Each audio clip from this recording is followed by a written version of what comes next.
Al-Fatihah min Al-Quran. Bismillah walhamdulillah wassalatu wassalamu ala Rasulillah Sayyidina Maulana Muhammad bin Abdullah wa ala alihi wa sahbihi wa man walah. Wala haula wala quwwata illa billah, amma ba'd. Masih dalam cerita Datuk Rasulullah yang bernama Hashim. Ketika Hashim ini lahir, ternyata ada kembarannya, lahir kembar, yaitu Hashim dan Abdi Syams. Hashim ini mempunyai nanti turunan, diantaranya juga Nabi Muhammad. Ada juga turunan dari Hashim ini dari Abbas, yang disebut Banil Abbas. Saudara kembarnya Datuk Rasulullah Hashim ini adalah Abdi Syams. Abdi Syams ini nanti akan menurunkan Bani Umayyah. Bani Umayyah. Lahir ini ternyata dempet.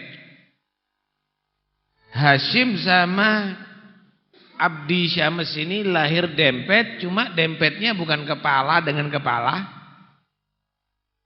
atau perut dengan perut. Apa lahir apa dempet ya, apa? Lahir apa? Siam gitu ya. Bukan kepala dengan kepala atau perut dengan perut, tapi kakinya Hashim di atas dahinya Abdi Syams. Jempolnya aja. Ibu jari kakinya Hashim di atas ceket. Enggak bisa kecuali ditarik dan pasti akan mengeluarkan darah. Akhirnya mau enggak mau, bayi tadi itu dipotong kulitnya, berdarah. Dua-duanya berdarah. Maka orang mengartikan, waduh, ini berarti anak turunannya banyak menumpahkan darah. Di antara mereka pasti akan terjadi saling berperang dan saling membunuh. Benar. Terjadi pada tahun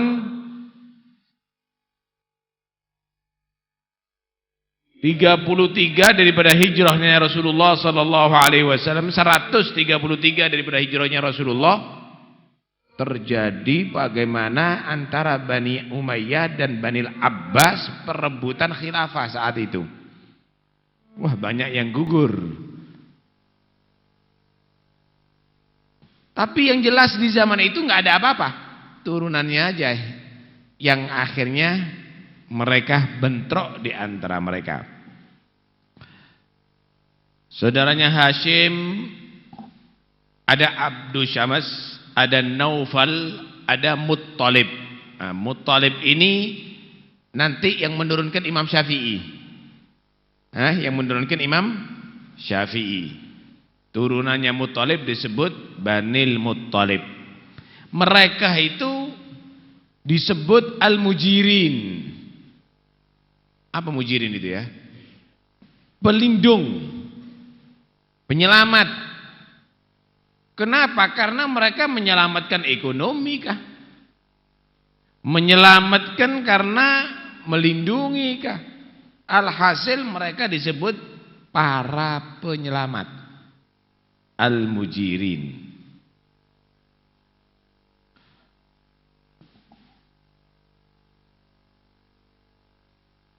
Diceritakan Hashim ini dulu tadi itu diantaranya beliau adalah berdagang.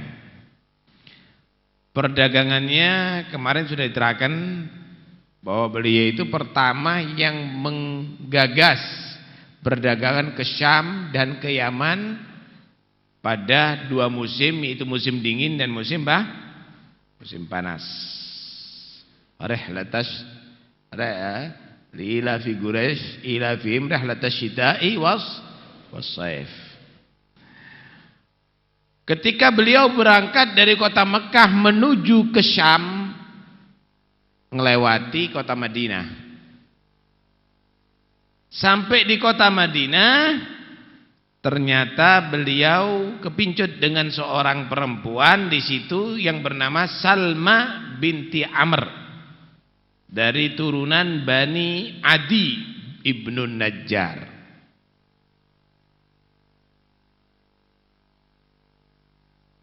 Akhirnya beliau kawin dengan Salma binti Amr. Setelah tinggal beberapa hari ada di situ, meneruskan perjalanan ke Syam. Dan si Salma ini tinggal ada di keluarganya di kota Madinah. Ternyata hamil. Hamil dari si Hashim tadi itu. Maka ternyata hamilnya adalah laki-laki. Sampai ada di Syam, si Hashim ini, datuknya Rasulullah ini sampai ke negeri Gaza. Gaza itu sekarang Gaza itu loh. Kan Gaza yang namanya Gaza. Itu lahirnya Imam Syafi'i juga di sana. Sampai ada di Gaza, meninggal si Hashim ini. Meninggal si Hashim. Ibunya melahirkan seorang lelaki yang dinamakan Syaibatul Hamd, yang nanti dijuluki Abdul Muttalib, kakeknya Rasulullah, Muhammad bin Abdullah bin Abdul Muttalib. Lahir anak ini dididik ada di rumahnya Amr, abah daripada ibunya yaitu Salma, di kota Madinah. Dikasih nama Syaibatul Hamd. Syaibah itu adalah uban. Syaibatul Hamd. Kenapa? Karena lahir ternyata anak ini ada ubannya. Hah? Al-Hamd, Hamd itu pujian. Kenapa? Karena memang berharap ibunya dan keluarganya bahwa anak ini akan menjadi besar, tua, dan manusia sekitarnya memuji dia, menjadi orang yang terpuji di antara manusia sekitarnya. Dan terjadi, Allah panjangkan umurnya dia sampai tua, dan dia menjadi tokoh yang selalu diagungkan ada oleh masyarakat di zaman itu. Syaibatul Hamd. Julukannya Abul Harith. Ini Syaibatul Hamd nanti akhirnya kawin, punya beberapa anak, yang paling tua namanya Harith. Disebut Abul Harith. Bapaknya Harith karena yang anak paling tua. Biasa orang Arab itu kalau ada anak paling tua dikasih julukan itu. Contoh, Nabi Muhammad disebut Abul Qasim. Kenapa? Anaknya Nabi yang paling tua Qasim. Kalau anak saya Muhammad ini saya sebut Taufik Abu Muhammad. Karena anak yang paling tua Muhammad. Baik. Syaibatul Hamd kok jadi berubah Abdul Muttalib ya? Tadi disebutkan Hashim ini punya saudara banyak ya. Ada Abdu Syams, ada juga Naufal, ada Muttalib. Ceritanya begini. Abdu itu kalau disebut budak. Abdul Muttalib budaknya Muttalib. Kok disebut budaknya Muttalib padahal tidak pernah jadi budak ini?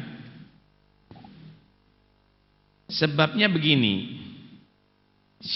Diceritakan tadi Datuk Rasulullah Hashim kawin di kota Madinah dengan Salma, kemudian berangkat ke mana? Ke Syam, meninggal ada di Gaza.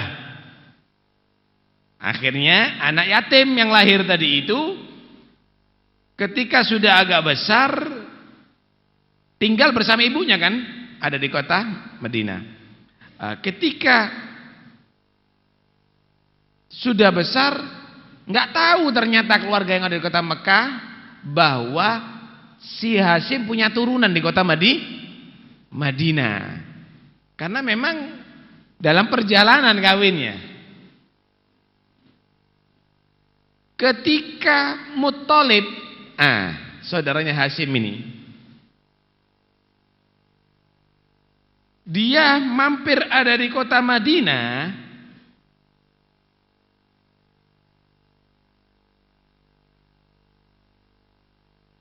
oh bukan, si Syaibatul Hamad ketika dia tadi itu masih kecil, pernah dia main-main sama teman-temannya, mainnya dengan anak panah. Apa anak panah itu? Ya anak panah, ayo. Yang dibuat mana itu? Main-main dengan anak panah.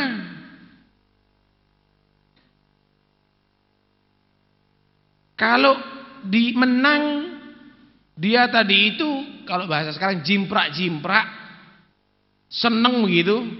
Misal melempar dengan anak panah yang tentunya mungkin yang tajam itu sudah dipotong ya. Lempar-lemparan anak panah, kalau kena kepada temannya, wah dia tadi itu merasa senang sambil menyatakan, ana ibnu Sayyidil Batha, aku adalah anak pemimpin kota Mekah.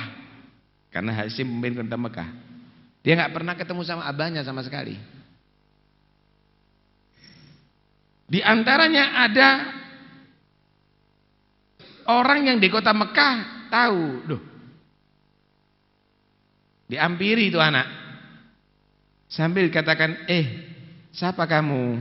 Wahai anak, saya namanya Syaibatul Hamad. Anaknya siapa kamu? Anaknya Hashim bin Abdul Manaf. Kaget.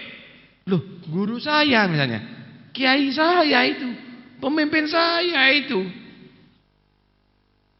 Akhirnya ketika orang ini kembali ke kota Madinah, nemui pamannya yang bernama Abdul Muttalib, saudaranya Hashim.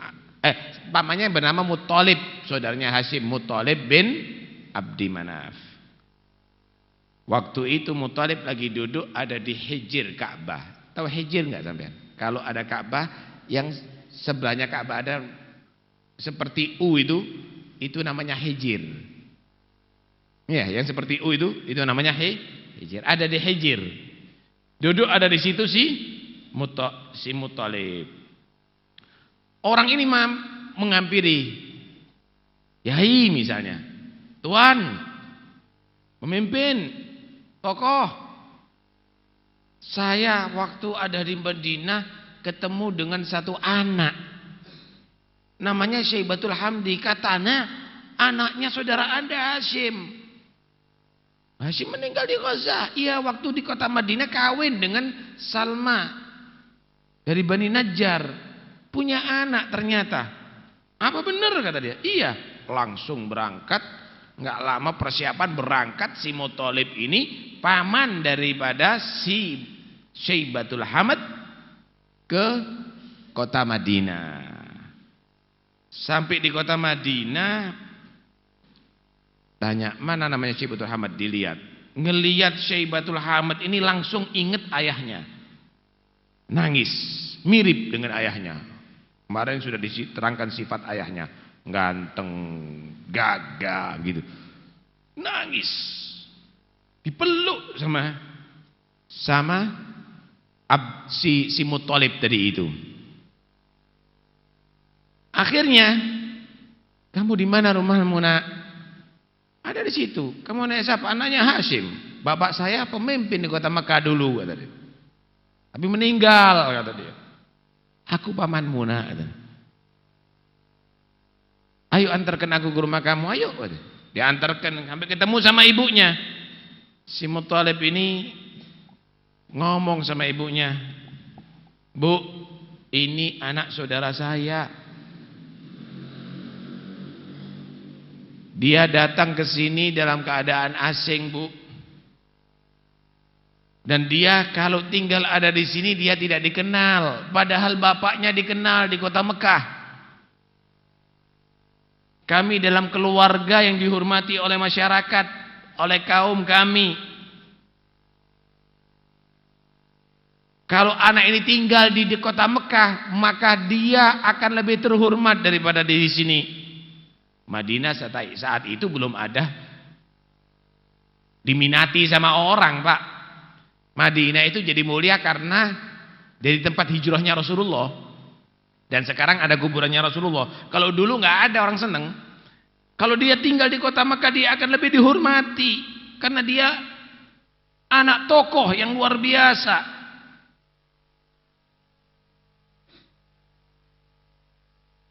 Maka si anak ini ngelihat begitu, mau dipisahkan sama ibunya, menyatakan, paman, kata dia, lastu bimufarikiha illa an ta'dhanali. Aku tidak akan pisah sama ibuku, nggak bisa.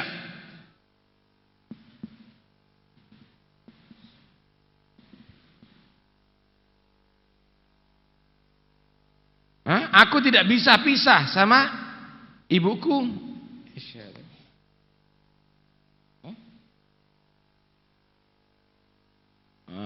Aku tidak akan bisa pisah sama ibuku. Illa an ta'dhanali, kecuali ibuku mau merestui aku. Maaf loh ya, Angga nggak bisa, Pan. Walaupun paman ngajak aku ke sana, aku disediakan rumah, aku akan dihormati sama orang, aku nggak mau kecuali ibuku ngizini. Fa'adinat loh wa dafa'tu ilaih. Enggak nak, enggak apa-apa nak, tak izini kamu nak. Kamu lebih akan dihargai, kamu akan lebih bagus, hidupmu ada di kota Mekah nak, dekat dengan Ka'bah, kamu dekat sama keluarga-keluarga, paman-paman kamu adalah orang yang bagus-bagus nak. Diserahkan, saya titip anak saya. Berangkat, digonceng, ada di kendaraannya oleh si Muthalib tadi ini pamannya. Sampai di kota Mekah, ternyata orang-orang membuat isu, Muthalib berangkat sendiri, datang membawa anak kecil, beli budak, dapat budak baru. Wah, ini budak Abdul Muthalib. Ini anak Abdul Muthalib, budaknya Muthalib. Ini anak budaknya Muthalib. Kata Muthalib, ngawur kamu. Ngawur wayhakum. Ini anak saudara saya, namanya anak saudara saya Hashim, namanya Syaibatul Hamad, tapi sudah kadung dikenal Abdul Muthalib, budaknya Muthalib. Jadi itu adalah kesalahan masyarakat umum. Kesalahan masyarakat umum, tapi namanya sendiri adalah Syaibatul Hamdi.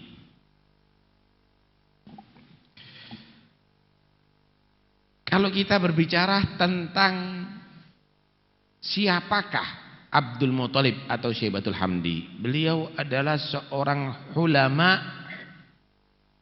Quraisy wa hukamauha, orang yang paling bijaksana di antara orang Quraisy dan orang yang paling ahli hikmah. Lebih daripada itu, mujabud dakwah.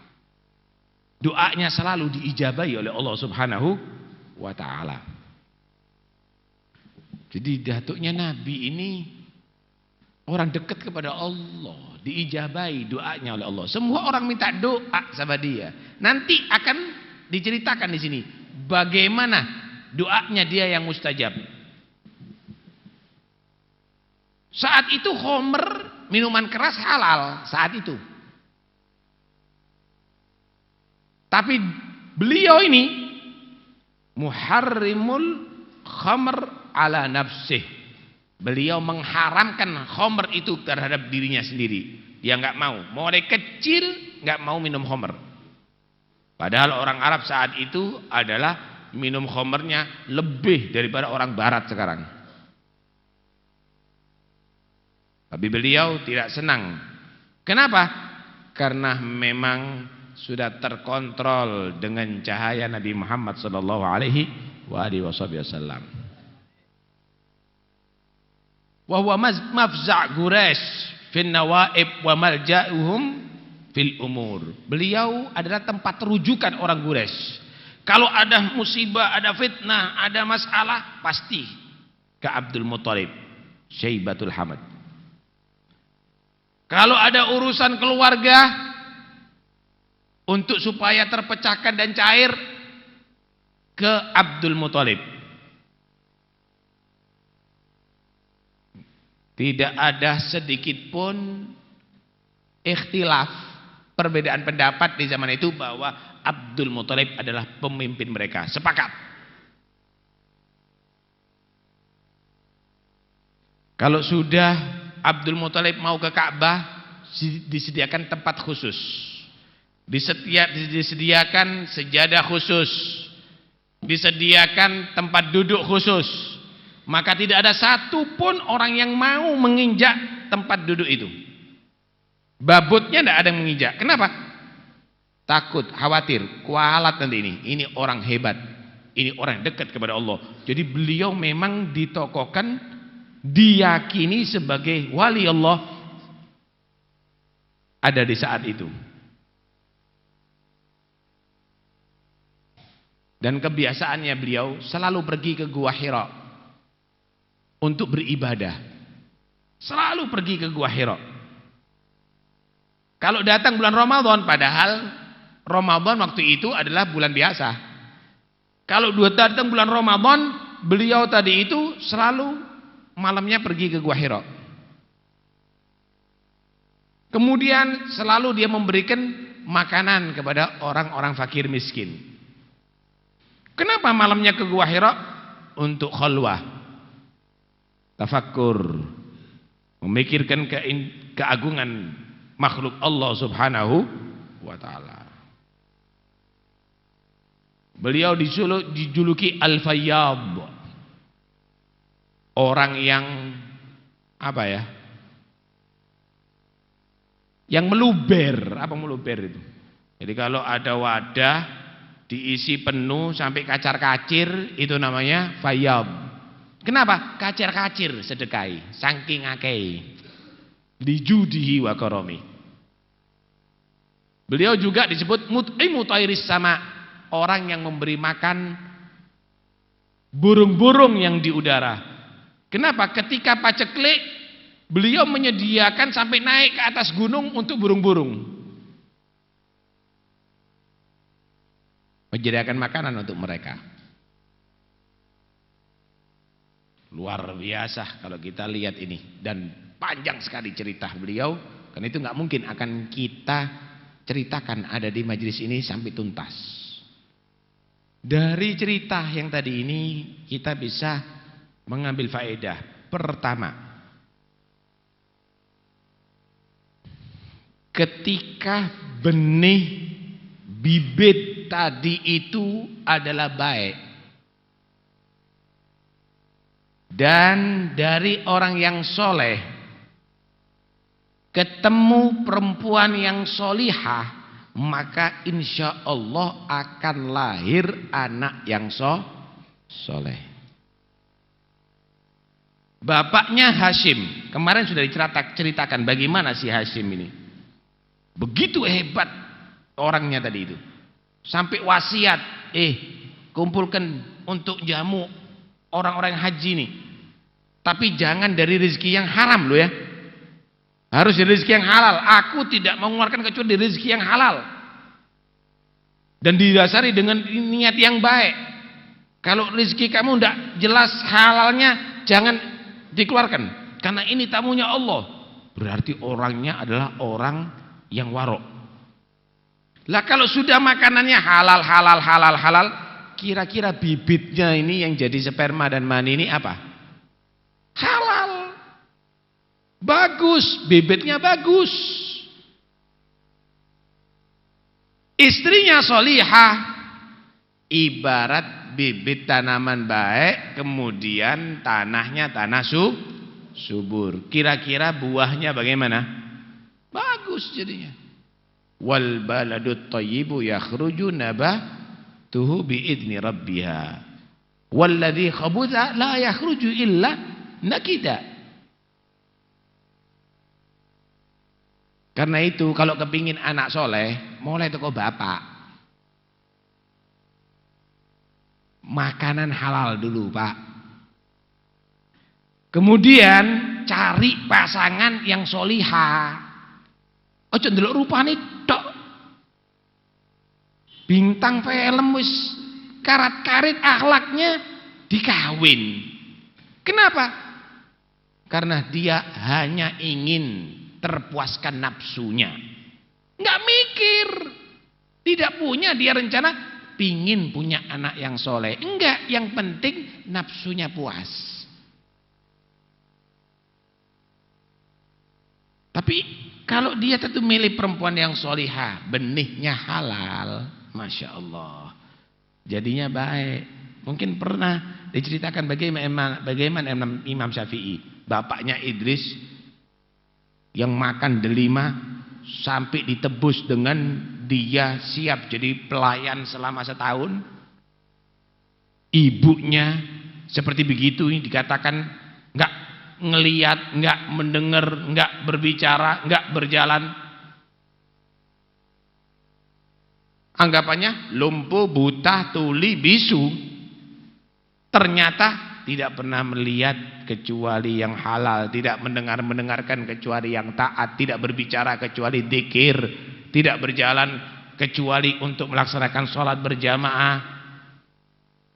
Nah kalau ketemu begitu keluar Imam Syafi'i, doyan haram, perempuannya seneng keluyuran di mall, ndak metu sapi untung anakmu.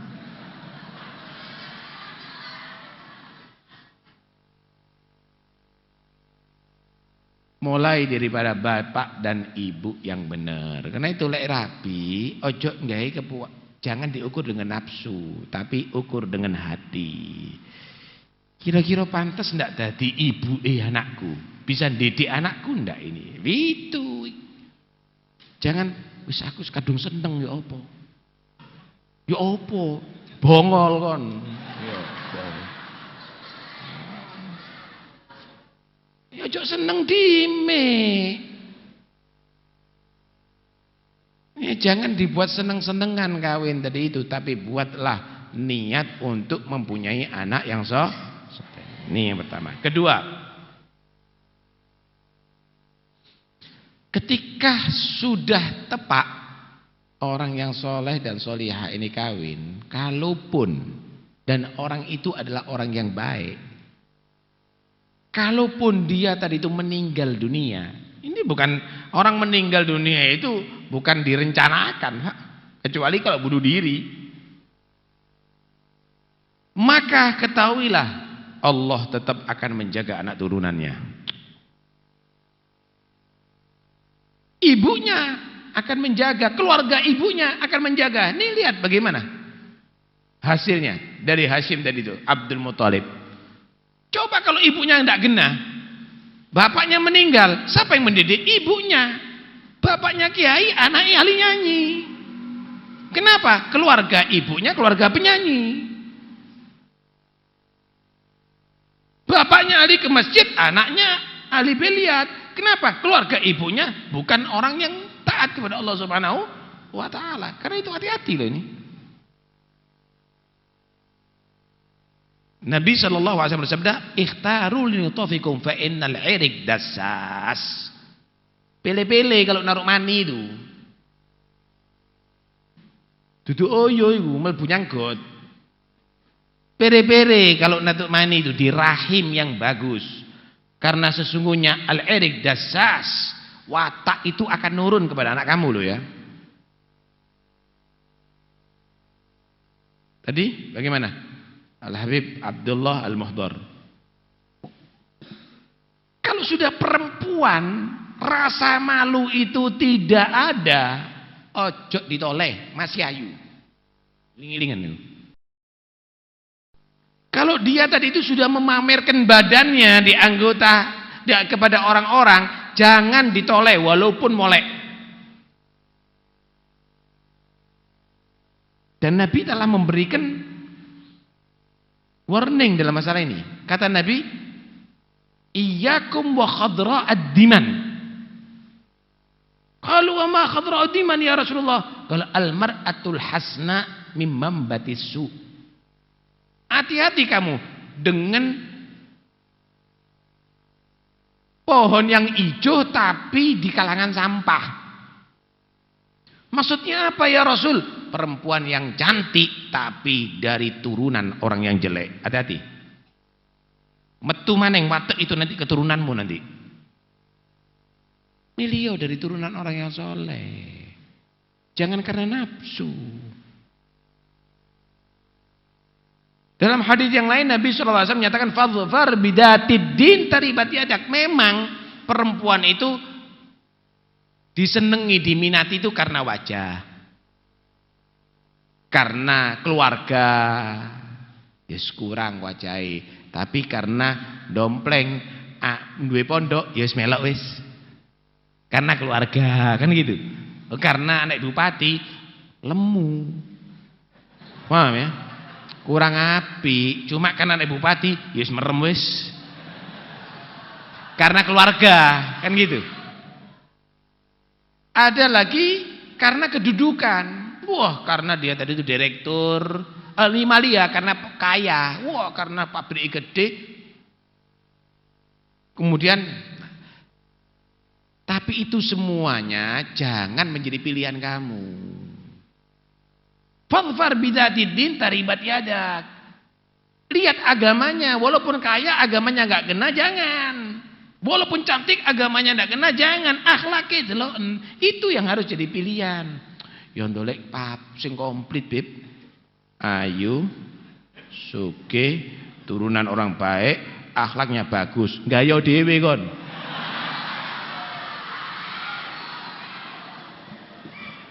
Sing gelem ambek kon sapa sing model kok ngono.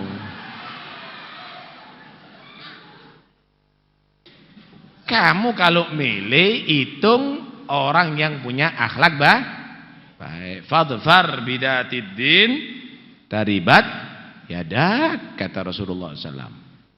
Hati. Lah sekarang orang kafir sengaja. Tadi Nabi menyatakan idza lam tastahi fasna ma syi'ta. Sakarepmu wis, kamu boleh melakukan apa-apa. Bebas sakarepmu. Kalau kamu tidak punya malu. Oh, berarti oleh yo nglakoni. Bodoh.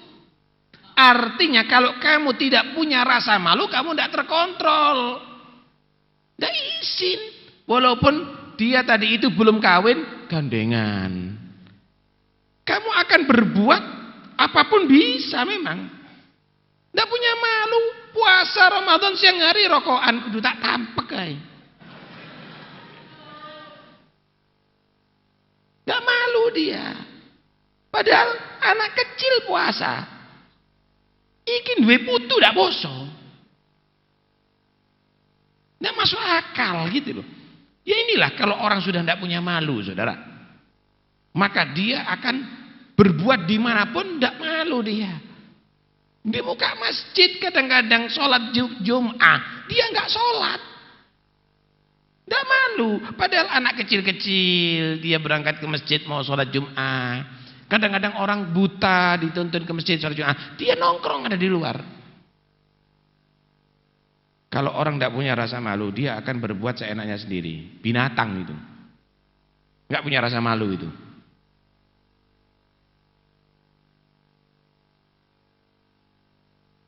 Karena itu penting untuk pembinaan rasa malu. Didikin anakmu rasa malu. Dalam satu hadis Nabi SAW menyatakan al-imanu wal haya'u gurina. Fama nuzi'a ahaduhuma illa wa tabi'ahul akhar. Iman dan rasa malu itu pasti berbarengan. Kalau salah satu dicabut melok. Malunya ndak ada, imane entek. Imane ndak ada, berarti ndak punya malu. Anakmu aja rono malu. Nak, isin uri-urian. Ayo gawe cat, gawe apa? Jilbab. Begitu ajari anaknya. Tuh, ketok rambutnya, astagfirullahaladzim. Gitu. Ajari malu. Hati-hati. Anak lanang. Tampil ke metu. Metu. Be ta seneng ambek kon.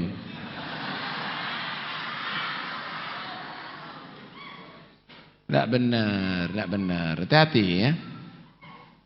Coba itu yang begitu itu sampingnya dikasih tahu, ini khatamul Quran. Dikasih tahu itu. Kalau enggak suruh keluar nanti. Kalau enggak punya akhlak begitu. Masjid enggak benar. Nah, enggak boleh ya.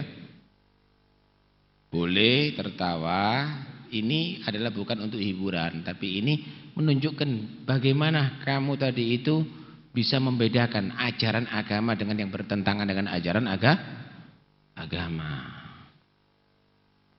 Dari ini juga kamu bisa mengambil satu pelajaran. Lek dadi paman, kalau jadi keluarga ada anak yang yatim, jadikan seperti anaknya kamu. Jangan tidak peduli. Itu lihat bagaimana Muthalib tadi itu mengasuh anaknya saudaranya Hashim seperti anaknya sendiri, diparani, dijemput, begitu seharusnya. Jangan tidak direken. Kadang-kadang gengsi, turunannya siapa? Wis ndak. Jangan menghadap kepada aku. Loh, kamu tambah jatuh. Kamu tambah jatuh. Hati-hati loh ya. Jangan kamu itu merasa hebat dengan egoisnya kamu. Allah paling benci dengan orang yang sombong. Nah kalau sudah itu adalah anak kamu, keluarga kamu, masih di desa, jemputan. Jemputan. Ternyata Anda lihat, Yathrib saat itu adalah bukan daerah yang dihargai seperti kota Mekah, kota Madinah, Yathrib itu. Bani Najjar bukan daripada golongan seperti Bani Hashim, tapi ternyata dari perempuan yang bernama Salma keluar seorang yang sangat dikagumi, bahkan doanya diijabahi oleh Allah Subhanahu wa ta'ala. Lah, durung tentu lho kan. Masih ibuke wong desa, masih ibuke wong gunung, kadang-kadang bisa jadi wali Allah dia. Jangan kamu sok kalau bukan daripada keluarga berdarah biru, saya tidak mau. Loh, kamu jangan menjadi sombong. Kamu akan hancur sebentar lagi. Kamu akan dihinakan oleh Allah Subhanahu wa ta'ala sebentar lagi. Jangan. Terima. La'allallah. Mungkin Allah Subhanahu wa ta'ala akan menjadikan dia orang yang hebat seperti datuknya Rasulullah SAW bernama Abdul Muthalib tadi itu. Terakhir,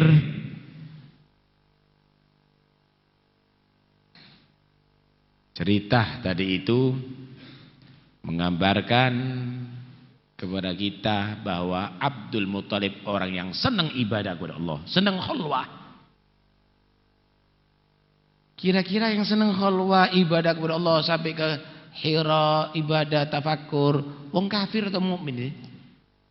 Kok ada orang yang beranggapan datuknya Rasulullah itu kafir gitu. Karena itu udahlah, kita kembali kepada ajarnya salaf, ajaran datuk-datuk, ajaran kiai-kiai salaf, yang mereka meyakini bahwa semua datuknya Rasulullah sampai yang tembus kepada Nabi Adam adalah orang yang beriman kepada Allah Subhanahu wa ta'ala, ahli ibadah. Nanti akan kita ceritakan secara detail bagaimana itu Abdul Muthalib pada pertemuan-pertemuan berikutnya. Mudah-mudahan semuanya menjadi orang yang panjang umur, sehat walafiat, dan menjadi orang yang disebut oleh Allah yastami'unal qaula fayattabi'una ahsana, mau mendengarkan nasihat, cerita, fatwa, arahan, dan mengikuti. Duduk ngurungono tok tapi lali. Betul ceritanya apa? Mbuh lali aku. Loh, lah kon mang ya apa? Keturun. Lah.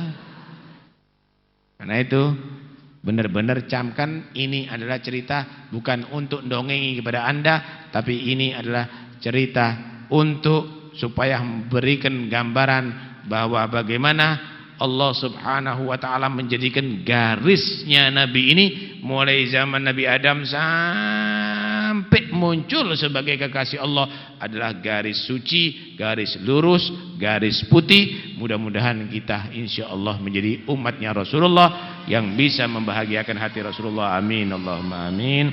Besok malam